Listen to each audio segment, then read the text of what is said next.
Émile, dis-moi, comment ça se passe à la maison? Comment va ma mère, Mariam et Oumar? Ça va, Mariam est toujours aussi particulière. Et Oumar a bien grandi. Mais il faut que tu sois préparé, Idriss. Les choses ne sont plus exactement comme avant. Comment ça? Que veux-tu dire? Tu le verras par toi-même. Mariam a changé d'attitude depuis la mort de ton père, surtout en ce qui concerne l'héritage. Et Oumar, disons qu'il suit beaucoup l'exemple de sa mère. Lorsqu'ils arrivèrent enfin à la maison familiale, Émile descendit de la voiture et accompagna Idriss jusqu'à l'entrée. Idriss, mon fils, tu es enfin rentré. Quelle joie de te revoir après toutes ces années. Merci, maman Mariam, c'est un plaisir d'être de retour. J'espère que tout va bien ici. Oumar, qui était maintenant un jeune homme de 20 ans, arriva en marchant d'un pas nonchalant. Tiens, voilà le grand frère de retour.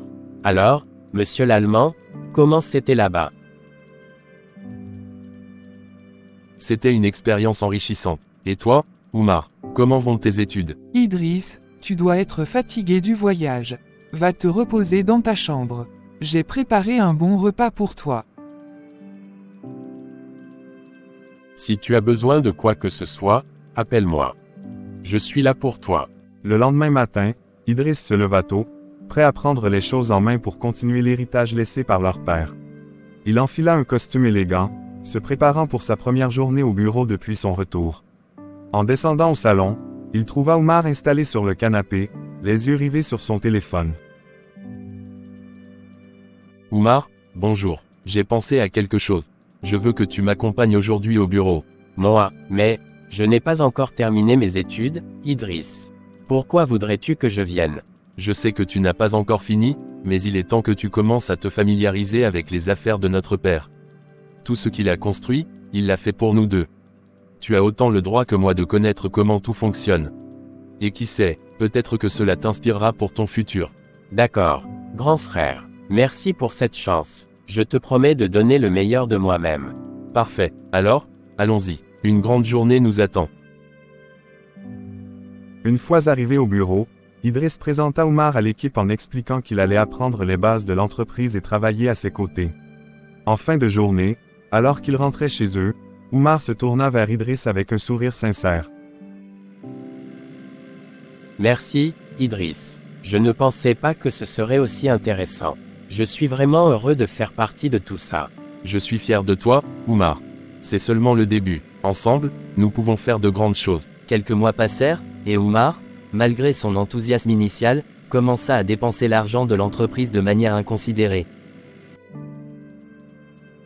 Oumar, je dois te parler. J'ai remarqué que tu dépenses beaucoup d'argent inutilement dans les comptes de l'entreprise. Écoute, si notre père avait agi ainsi, je ne pense pas que l'entreprise aurait survécu jusqu'à aujourd'hui. Il faut être plus responsable. Tu veux dire quoi, Idriss? Que je ne sais pas ce que je fais. L'entreprise ne t'appartient pas plus qu'à moi.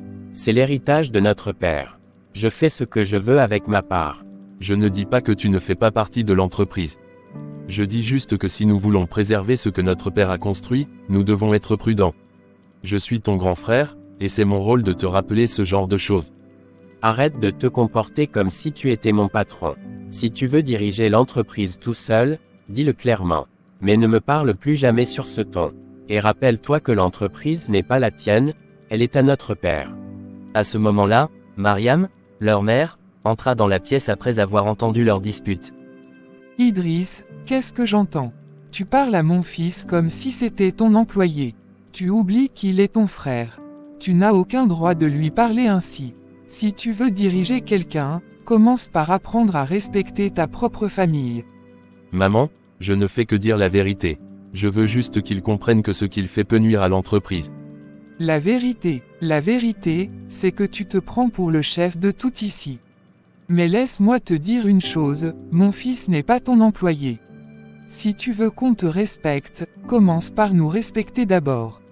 Merci, maman. Et toi, Idriss? Souviens-toi de ça la prochaine fois que tu voudras me donner des leçons. Qu'est-ce que je fais de mal? Je veux juste qu'Oumar comprenne que l'entreprise, ce n'est pas un jeu. Tout ce que je fais, c'est pour son bien. Papa m'a confié cette responsabilité, et je dois veiller sur lui, comme il l'aurait voulu. Si je laisse Oumar continuer à dépenser sans réfléchir, l'entreprise va couler. Il ne comprend pas encore ce que cela signifie de gérer une telle responsabilité. Tout ce que je veux, c'est qu'il réussisse, qu'il apprenne à construire quelque chose de durable. Si un jour il crée sa propre entreprise, comment pourra-t-il la maintenir avec cette mentalité? Mais pourquoi maman ne me soutient-elle pas? Elle ne voit pas que je fais ça pour Oumar, pas contre lui. Peut-être qu'elle pense que je veux tout pour moi, mais ce n'est pas vrai. Je veux juste qu'on avance ensemble, comme une famille. Si seulement elle pouvait comprendre. Peu importe leur colère, je ne vais pas abandonner. Papa m'a fait confiance, et je vais me battre pour que son héritage ne soit pas gâché. Je dois trouver une solution pour ramener Oumar à la raison, et peut-être même convaincre maman.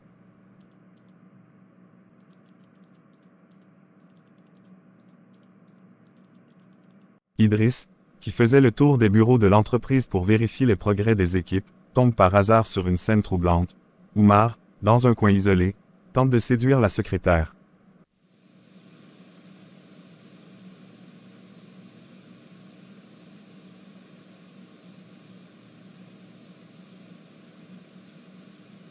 Oumar, qu'est-ce que tu es en train de faire? Tu crois que c'est comme ça qu'on se comporte avec une employée? Et alors, qu'est-ce que ça peut te faire? Ce n'est pas tes affaires, Idriss. Occupe-toi de gérer l'entreprise, et laisse-moi vivre ma vie. Mais justement, Oumar, tu es dans notre entreprise. Tu ne peux pas traiter les employés comme ça, encore moins les harceler. C'est un comportement inacceptable. Si papa voyait ça, il serait furieux. Arrête de toujours ramener papa dans tout ça. Tu crois que tu es mieux que moi. Ce n'est pas parce que tu es l'aîné que tu as tous les droits. L'entreprise appartient aussi à ma famille, alors arrête de me faire la morale. Oumar, si tu continues comme ça, tu risques de tout détruire. L'entreprise, notre nom, et même notre famille. Réfléchis à ce que tu fais avant qu'il ne soit trop tard. C'est ça, continue de jouer au patron parfait. Un jour, on verra qui a raison. Lorsqu'Oumar rentre à la maison, encore furieux de sa confrontation avec Idriss, il se dirige directement vers sa mère, Mariam, pour se plaindre. Maman, Idriss m'a encore humilié aujourd'hui, devant les employés cette fois. Il m'a parlé comme si j'étais un gamin sans importance. Ce n'est pas normal qu'il me traite comme ça. Je suis son frère, pas un simple subordonné. Quoi, Idriss a osé te manquer de respect devant tout le monde? Non, ça ne va pas se passer comme ça. Il pense peut-être qu'il est le seul héritier de cette maison et de cette entreprise. Je vais lui rappeler qu'il n'est rien sans nous. Il se prend pour le roi de l'entreprise, maman. Mais il oublie que tout ça appartient à papa, et que toi et moi avons autant de droits que lui. Il veut juste me contrôler, comme si je n'étais qu'un employé ordinaire. Qu'il rentre ce soir, Oumar. Il va apprendre à respecter sa famille. Personne ne parle à mon fils comme ça et s'en sort sans conséquence. Je vais lui faire comprendre que c'est toi, et non lui, qui a le droit de gérer cette entreprise à ta manière. Merci, maman. J'ai toujours su que tu étais la seule à vraiment me comprendre. Vers le soir, très tard, Idriss rentre à la maison. Son visage est marqué par une grande fatigue après une longue journée. Bonsoir, maman. Bonsoir, Oumar. Idriss, est-ce vrai que tu as humilié ton frère aujourd'hui devant tout le personnel de l'entreprise? Maman, ce n'était pas de l'humiliation. J'ai dû le corriger. Oumar a des comportements inacceptables au bureau. Aujourd'hui, il a essayé de draguer la secrétaire en plein travail. Ce n'est pas professionnel et c'est mauvais pour l'image de l'entreprise. Idriss, c'est ton frère, pas un employé. Tu n'as aucun droit de le corriger devant tout le monde.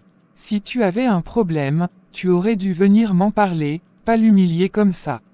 Maman, je comprends que c'est mon frère, mais dans l'entreprise, nous avons tous des responsabilités. Si Oumar continue comme ça, il risque de causer de gros problèmes à l'entreprise. Tu te prends pour qui, Idriss? Cette entreprise n'est pas la tienne. C'est celle de notre père, et nous avons tous les deux les mêmes droits. Tu ne me contrôleras pas. Oumar, je ne cherche pas à te contrôler. Je veux juste que l'entreprise reste forte, comme papa l'a laissé. Tout ce que je fais, c'est pour le bien de la famille et pour toi aussi. Ne viens pas ici avec tes grandes paroles. Si tu continues à traiter Oumar comme ça, tu ne trouveras pas la paix dans cette maison. Rappelle-toi bien que sans moi, tu n'es rien. Maman, je respecte tes sentiments, mais je ne laisserai pas l'entreprise que papa a bâtie avec tant d'efforts être détruite. Bonne nuit. À l'intérieur, Mariam et Oumar sont plongés dans une discussion intense, leur ton révélant des intentions inquiétantes. Oumar, tu vois bien où cela mène. Idriss se comporte comme s'il était le maître de tout ici. Si nous ne faisons rien rapidement, il va finir par te mettre dehors, toi, son propre frère. Et qui sait, il pourrait même me forcer à quitter cette maison. Maman, tu as raison. Il est déjà en train de prendre le contrôle de tout, même de l'entreprise. Si on ne réagit pas, ce sera trop tard. Mais que proposes-tu? Comment peut-on s'assurer qu'il ne nous dérange plus jamais? Il faut agir de façon radicale. Nous ne pouvons pas lui parler, il est trop têtu. Il ne reste qu'une seule solution. Nous devons l'éliminer, pour te protéger, pour protéger notre avenir. Tu veux dire, l'empoisonner? Idriss, toujours à l'extérieur de la porte, reste figé, le souffle court. Il n'arrive pas à croire ce qu'il entend. Son propre frère et sa mère, complotant contre lui. Oui, je vais préparer quelque chose. Il ne se méfiera pas. C'est la seule solution, Oumar. Il faut que tu sois prêt à prendre la relève une fois qu'il ne sera plus là.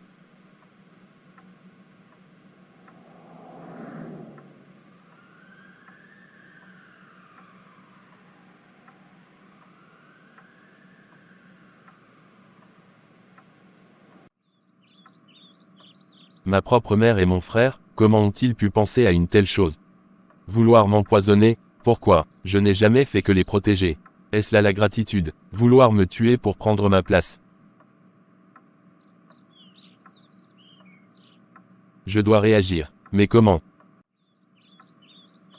Je dois être prudent, trouver des preuves claires de leurs intentions et agir intelligemment. Je dois informer Émile, oui, oui. Je voudrais expliquer les derniers échanges que j'ai eus avec Idriss avant sa mort. Il m'avait confié ses inquiétudes et avait écrit un testament, que je tiens ici. Voici sa signature. Émile tend le testament à son avocate. Merci, Émile, pour votre témoignage clair et détaillé. Votre honneur, ce document prouve que Mariam et son fils, Oumar, avaient planifié la mort de feu Idriss. Voici les preuves qui lient Mariam et son fils à cet acte ignoble, pas ma cliente Amina, comme l'insinue la partie adverse. Nous allons examiner ces preuves attentivement. Maître Nafissatou, poursuivez votre déclaration finale. Votre honneur, toutes les preuves montrent que Mariam et son fils ont non seulement conspiré pour détruire l'héritage de Sergio, mais aussi orchestré la mort d'Idriss, et son père. Ma cliente, Amina, n'a rien à voir dans cette affaire. Objection, votre honneur. Nous ne pouvons pas accepter ces preuves sans contre-interroger Émile pour éclaircir certains points. Objection rejetée, Maître Diallo. La défense a eu suffisamment d'occasions pour interroger le témoin. Poursuivons. Le tribunal prendra une décision une fois que toutes les preuves auront été examinées.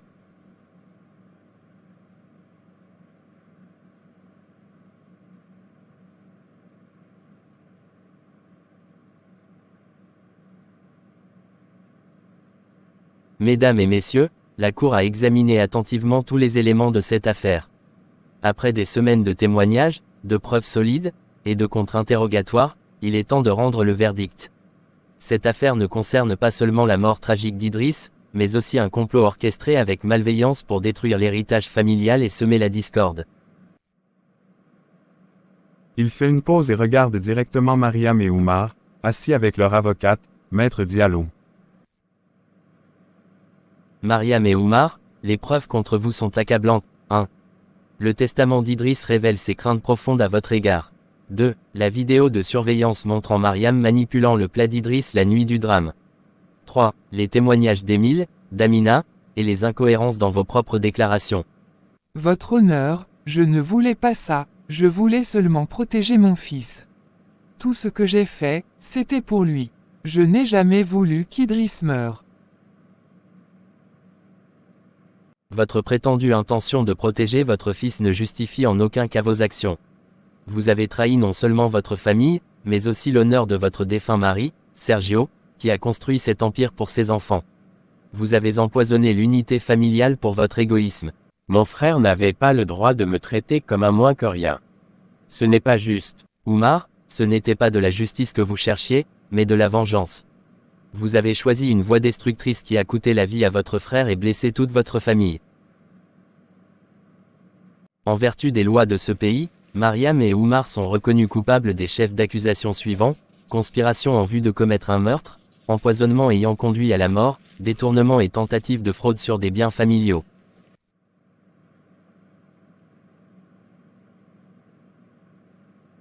Mariam, vous êtes condamné à 25 ans de réclusion criminelle ferme. Oumar, pour votre rôle actif dans ce crime, vous êtes condamné à 20 ans de réclusion criminelle ferme. Les biens confisqués et détournés seront restitués à Amina et Émile, en tant qu'administrateurs temporaires de l'entreprise, jusqu'à ce que l'héritage d'Idriss soit pleinement rétabli selon son testament. Merci, votre honneur, justice a enfin été rendue. Pour Idriss, et pour tout ce qu'il a construit. La séance est levée.